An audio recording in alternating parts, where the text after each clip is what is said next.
Hi friends, let's go on an animal alphabet adventure. Let's meet some more amazing animal friends from the letters M till Q. Are you ready? Let's go! M is for monkey, eating a delicious banana.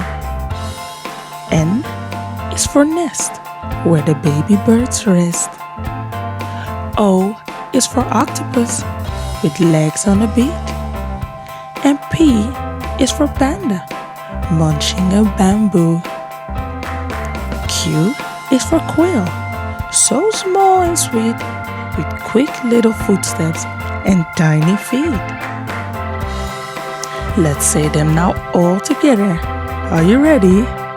Let's go again. M is for monkey. N is for nest. O is for octopus. P is for panda. Q is for quail. Wow, friends, you did a great job. That was so much fun. We met all these new animals today.